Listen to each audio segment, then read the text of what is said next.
Bismillahirrahmanirrahim. Alhamdulillahirabbil alamin. Allahumma salli wa sallim ala sayyidina Muhammadin miftahi babi rahmatillah adada ma fi ilmillah salatan wa salaman daimaini bidawami mulkillah wa ala alihi wa sahbihi. Allahumma salli ala sayyidina Muhammadin salatan taftahu biha lana futuhal arifin wa tufaqihuna biha fid din wa ala alihi wa sahbihi. Assalamualaikum warahmatullahi wabarakatuh. Alhamdulillah bisa ngaos lagi bareng saya Novel Al-Idrus, ngaji online sore bersama kami di Majlis Ar-Raudhah Solo. Mudah-mudahan apa yang kita lakukan ini diberkati oleh Allah Ta'ala, amin. Sehingga apa yang kita dengarkan, yang kita sampaikan, manfaat dunia akhirah. Sahabatku dimanapun antum berada, sore hari ini kita akan belajar tentang pelayan sejati. Ya, tentang apa? Pelayan sejati. Biasanya kalau dengar kata pelayan, itu langsung kepala nih ya, kepala ini. Karena ya beginilah bahasa yang dipakai sehari-hari. Begitu dengar kata pelayan, langsung kita membayangkan itu adalah satu jabatan yang rendah. Itu adalah satu pekerjaan yang tidak menyenangkan. Itu adalah satu titel yang kurang asyik. Beda kalau judulnya bos. Kepala kita ini langsung, ini orang yang punya jabatan bagus. Punya uang yang lebih dibanding orang lain. Maka kata pelayan ini seringkali tanpa disadari kurang kita sukai. Ya, seringkali tanpa disadari kurang kita sukai. Makanya sampai sekarang diganti, yang dulu pelayan rumah tangga, diganti menjadi asisten rumah tangga. ART ya, asisten rumah tangga. Nah, saya enggak akan bahas itu, tapi saya akan bahas aslinya saja. Pelayan itu dalam bahasa Arab khadim. Ya, pelayan laki-laki dalam bahasa Arab namanya khadim. Kalau dalam bahasa Arabnya untuk perempuan khadimah. Nah, perbuatannya itu namanya khidmah. Ya, perbuatannya namanya khidmah. Pelayanan. Maka orang yang pengen menjadi seseorang yang mulia di sisi Allah Subhanahu wa taala, dia harus menjadi khadim atau khadimah, pelayan yang siap melayani orang lain. Pelayan yang siap melayani orang lain. Khadim atau khadimah yang siap melayani orang lain. Siapa yang tidak siap menjadi pelayan, maka dia tidak akan menjadi atasan. Siapa yang tidak siap menjadi pelayan, maka dia tidak siap menjadi atasan. Dia tidak siap menjadi seseorang yang diberikan pengaruh kuat oleh Allah Subhanahu wa taala bagi mereka yang hidup di dunia dan juga pengaruh yang kuat nanti di akhirat. Karena itulah sebagai pemimpin tertinggi jagat raya, Nabi kita Muhammad sallallahu alaihi wasallam, karena makhluk Allah, ciptaannya Allah di jagat raya ini, yang paling tinggi kedudukannya adalah Nabi Muhammad sallallahu alaihi wasallam. Rasulullah SAW menyatakan dengan penuh kebanggaan, Sayyidul Qaumi khadimuhum. Pemimpin suatu kaum atau masyarakat atau kelompok adalah khadimuhum, pelayan mereka semua. Makanya kalau saya ngaku, saya yang mimpin di Majlis Ar-Raudhah, saya harus paling pandai melayani semua yang ada di sini. Saya harus yang paling mengerti bagaimana caranya melayani semua yang ada di sini. Dari mulai pintu gerbang sampai gudang. Ya, dari mulai pintu gerbang sampai gudang. Dimanapun posisinya, saya harus paling pandai melayani. Kalau saya nggak pandai melayani, maka saya tidak layak disebut sebagai pemimpin. Jadi Sayyidul Qaumi adalah khadimuhum. Sayyidul Qaumi khadimuhum. Pemimpin suatu kaum, mereka adalah pelayan mereka semua. Makanya kalau kita lihat di pesantren, Pak Yai itu paling paham problem santrinya. Oh, toiletnya kurang. Oh, kipas anginnya kurang. Oh, kelihatannya ada yang enggak kuat kipas angin, berarti butuh selimut. Oh, ini ada yang modelnya rada aneh-aneh ini. Ya, Ramadan dia tidak makan nasi ini. Jadi makannya cuman makan buah-buahan. Ya sudah, siapkan kates khusus buat dia. Ya, selebihnya mikiro dewe. Misal gitu kan ya, siapkan kates. Oh, ada yang rodok ngalem. Ya rodok ngalem. Saya kalau tidak makan keju enggak bisa. Boleh, kasih izin untuk keluar beli keju. Ya, kasih izin untuk keluar beli keju. Atau izinkan seseorang untuk membelikan keju. Karena kan kepentingannya beda-beda. Kalau mentok, ya Pak Ye mentok, oh mohon maaf, saya tidak bisa melayani kebutuhanmu, maka kamu jangan tinggal di sini. Tinggal di tempat lain yang bisa melayani kebutuhanmu. Kalau mentok kan seperti itu. Artinya apa? Seorang yang memimpin satu pesantren, dia paham betul tuh kebutuhan yang sudah diizinkan tinggal di situ apa. Karena dia pasti akan melayani dengan baik. Karena itulah setiap seorang yang ngakunya santri, kalau enggak mau melayani, terus cita-cita jadi wali, itu hanyalah sebuah mimpi. Ya, kalau namanya santri, dia tidak mau melayani, cita-cita jadi wali, maka itu sebuah mimpi. Karena syarat untuk menjadi wali harus pandai melayani. Karena itulah man khodam khodim. Siapa yang melayani, dia akan dilayani. Karena itu kalau kita lihat kerjaannya orang-orang soleh dari dulu sampai sekarang adalah berlomba-lomba khidmah. Berlomba-lomba melayani yang lain. Kadang-kadang tuh mirisnya di majelis ada temannya bagi kopi, yang lain jadi penonton. Kok nggak nyampe-nyampe ya? Udah tahu di pojok kopinya banyak. Iya, yang melayani cuma 2 orang, dia jadi penonton. Kok nggak sampai-sampai ya? Harusnya gimana? Bangun, ambil, bantu melayani. Maka nanti cepat tuh kopinya nyampe. Ya cepat kopinya nyampe. Kadang-kadang kita ini juga begitu. Lihat ada apa namanya, air. Ya di masjid. Kerannya ini ada yang wudhu lupa belum matikan dengan benar. Kita akan ngomong, gimana sih ini takmirnya kok kerannya enggak dimatikan?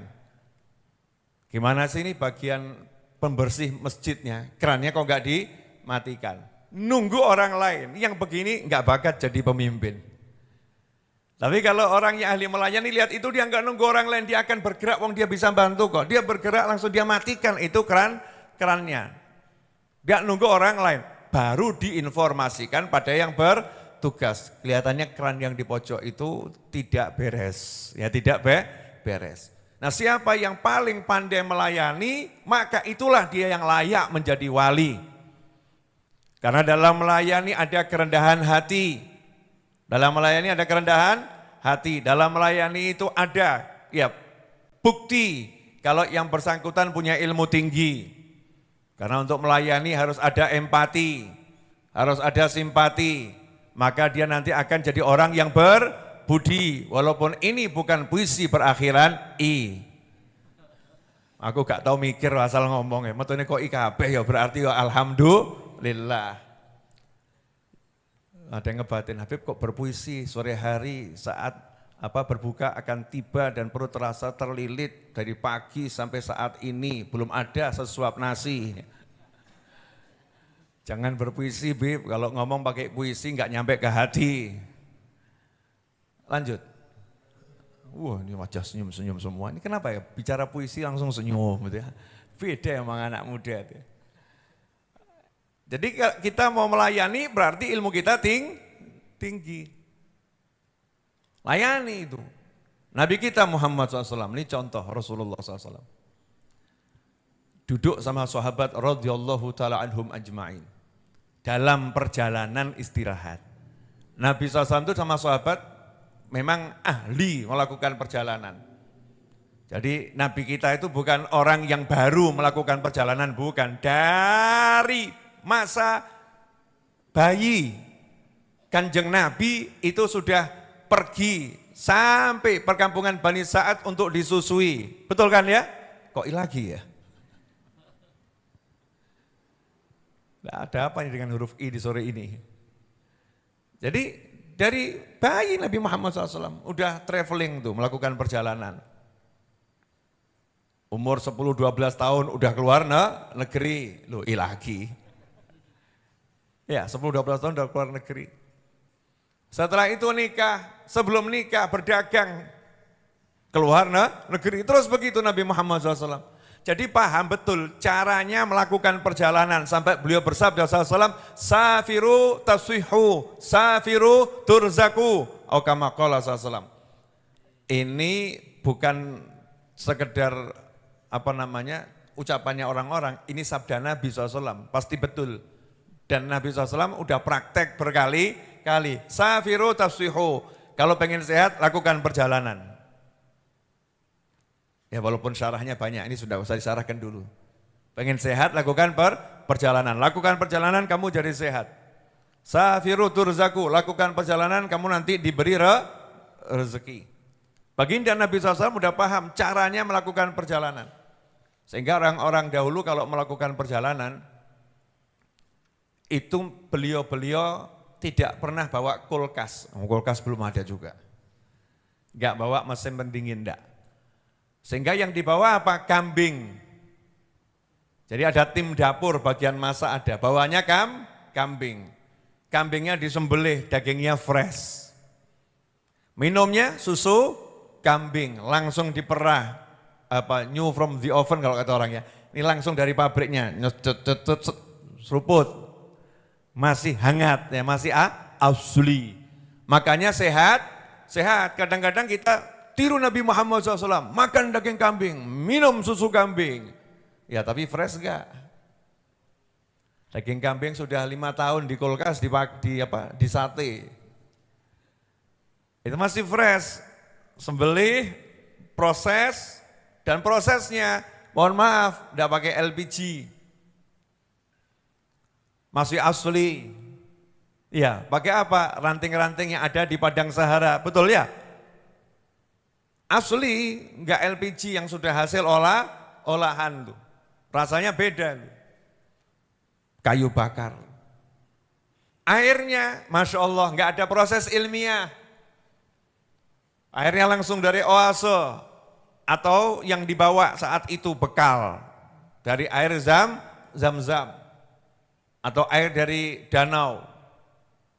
Yang ada dari mata air, dibawa dalam perjalanan. Nah suatu hari ketika dalam kondisi seperti itu sahabat angkat tangan, waktunya makan. Ya Rasulullah SAW, izinkan saya yang sembelih kambingnya. Silahkan. Ya Rasulullah, yang nyembelih udah ada, izinkan saya yang bagian motong-motong tuh, milih ini kulitnya, ini dagingnya, ini hatinya, itu bagian saya wahai Nabi SAW. Silahkan. Ya Rasulullah, izinkan saya yang bagian nyacah-nyacah kecil-kecil itu. Silahkan. Ya Rasulullah, izinkan saya bagian masaknya, ngasih bumbunya. Saya ahli ngasih bumbu. Silahkan. Semua puas, mulai bekerja. Nabi Muhammad SAW kemudian berdiri. Berjalan kaki sembari berkata, izinkan saya bagian cari kayu bakarnya. Sahabat kaget. Sallu ala Nabi. Allahumma shalli alaihi. Sahabat kaget. Yang ini kok enggak terfikirkan lihat. Nanti kalau mau masak enggak ada bahan bakarnya gimana caranya? Sahabat langsung, ya Rasulullah izinkan kami. Enggak, udah itu tugas saya. Allah paling enggak senang kalau lihat satu kelompok masyarakat yang lain bekerja kok yang satu nganggur sendiri. Allah paling enggak senang dengan manusia seperti itu. Kama qala sallallahu. Jadi biar saya yang melakukan itu. Lihat nih, Ini yang bisa ngomong begini hanya pelayan sejati. Mau nyuguhkan makanan pada orang lain, kalau sudah ada kambingnya, udah ada yang motong, udah ada yang nyincang-nyincang, udah ada yang ngasih bumbunya, udah ada yang siap masaknya. Lah kalau nggak ada bahan bakarnya nggak jadi. Jadi pelayan sejati itu nggak harus dia turun tangan sendiri, tapi dia bertanggung jawab agar bisa menyuguhkan itu kepada siapa yang mau dia layani. Begitu dilihat ini nggak akan tersuguhkan kalau nggak ada yang cari kayu bakar, maka beliau turun tangan ambil cari kayu bakar. Sallallahu alaihi wasallam. Pertanyaannya, cari kayu bakar di padang Sahara itu perbuatan yang paling mudah atau paling susah? Nyembelih kambing gampang, kambingnya sudah ada. Kalau cari kambing, nah itu agak repot. Di padang Sahara perjalanan belikan kambing, pusing kita. Mau beli di mana? Cari perkampungan terdekat belum tentu ketemu. Kalau udah ada kambing udah disembelih, tinggal motong-motong, kalau lebih mudah lagi. Udah siap semua bumbunya tinggal masak, itu sangat mudah meskipun harus orang ahli. Tapi kalau nggak ada bahan bakarnya, teriak yang mau masak, kompore gak ono gase.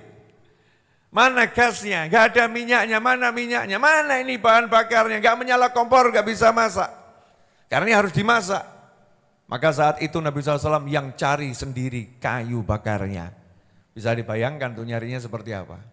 Nah, itu menunjukkan pemimpin sejati adalah pelayan sejati. Makanya kita harus belajar kalau lagi nyantri. Jangan mau jadi orang yang dilayani. Gak peduli sama yang ada di kamarnya. Ya, nunggu dilayani itu. Lihat, oh kopinya habis, langsung turun ke bawah. Lantai 3 saudara-saudara perempuan turun ke bawah berat, nggak nunggu panitia. Bawa itu yang namanya tempat minum misalnya. Habis. Walaupun nanti minta tolong yang lain, tolong angkatin, kan begitu ya. Oh air mineral nggak ada di atas. Dia berusaha melayani, cari di mana air mineral. Ngomong sama Mas Cahyo, bagian perairan. Ya, ini airnya habis yang di atas, pengen melayani orang lain. Siapa yang paling ahli melayani itu yang akan jadi wali. Itu udah satu kaidah itu. Yang paling ahli melayani itu yang akan jadi wali. Makanya kalau kita baca biografi para wali dan sejarah sirah para nabi radhiyallahu ta'ala anhum wa alaihimussalam, semoga Allah meridhoi para wali dan memberikan salam kepada para nabi dan rasul. Itu kalau kita lihat di masa kecilnya dijadikan pelayan oleh Allah Ta'ala dengan apa? Pekerjaannya menggembala kambing. Itu latihan itu untuk merendahkan diri, untuk melayani dan lain sebagainya. Sampai di sini jelas? Jelas? Dah, kalau begitu jadi istri memang tugasnya melayani, harus lebih pandai, udah tugasnya itu. Jangan sampai sang suami dilayani oleh bidadari, artinya suami mati dulu saudara-saudara. Karena sabar sama istri yang nggak pernah melayani, istri yang nggak pernah ngurusi, suaminya sabar gitu. Ibu saya semoga panjang umur, fitaatillah sehol afiyah. Itu ahli melayani suaminya, ahli melayani anak-anaknya. Sampai sekarang ibu saya ahli melayani saya, sampai sekarang. Ya, datang tiba-tiba bawa masakan, tak masak no, ibu saya. Almarhum ayah saya semasa hidupnya, tiap jam 1, jam 2 malam itu di dapur tempat cuci piring itu. Bahasa saya ini kan Jawanya Jawa campuran, ada Jawa Solonya, ada Jawa Timurnya, karena ibu saya kan orang Jombang, ada campuran. Isah-isah itu, kita bilang isah, cuci-cuci piring. Itu tiap malam saya temukan ayah saya cuci piring, cuci gelas, cuci yang di dapur. Sementara ibu saya istirahat.